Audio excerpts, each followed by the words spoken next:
It's not unreasonable the community. Is it not unreasonable the community who have been so hard hit have borne such a burden in the rescue and coordination in this response? Aside from physical rescues, as the ABC mentioned just here, people couldn't get through on 000. There was a local Lismore woman who set up a database of people urgently waiting to be rescued from their homes. Is that not unreasonable? They had to do so much. Well, I think Australians will always step up, regardless of how tough the circumstance are. Well, I think state governments in those situations, and the Premier has already addressed that when he's spoken to you over the course of the week. Of course, those responses are managed by the state government. I'm not making criticisms there. That's just the assignment of those responsibilities. The Commonwealth Government does not run the 000 service. But all of the services, with an event like this, which has put unprecedented strain on local and state resources in particular, and federal resources, when it comes to responding to an event of this scale, unprecedented, unforeseen, is obviously going to have an impact. And it doesn't matter whether you're the most advanced economy in the world or a developing country. Natural disasters of this scale have a brutal and terrible impact. And what you do is you get in and you work together and you seek to restore the situation as quickly and as compassionately as you possibly can. You work with the local community to achieve that. And that's exactly what we're doing. We've spoken today about every arm of government, federal, state, local, all the agencies doing their job, doing the job they're responsible for, focusing on getting that job done. And that's exactly what's happening. The response that's mentioned there is actually the reason why people on the ground feel like they've been abandoned.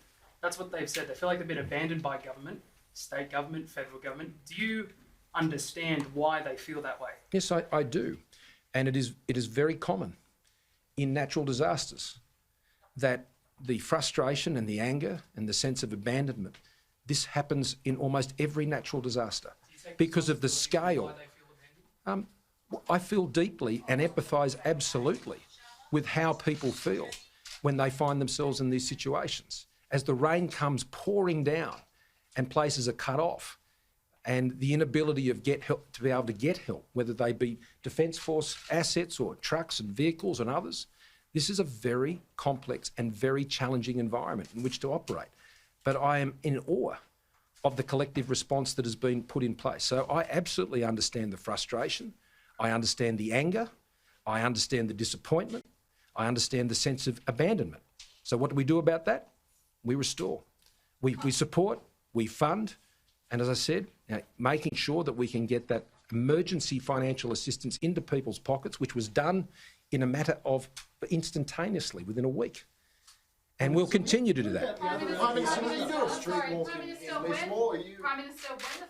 did recede, people were able to get back into their homes and started cleaning them out. Yes. People were saying that they did not have enough support from government agencies, particularly, the federal government support that they wanted. Are you saying that people are lying when they were saying that they're not saying anything like that? And I haven't suggested that remotely, and I don't agree with the way you've phrased the question.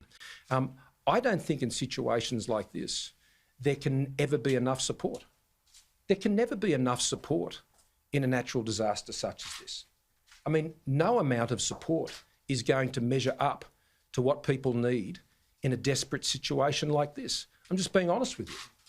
I mean, every resource can be applied, but I can guarantee you whatever is supplied will still not measure up because of the sheer desperation of the situation people found themselves in.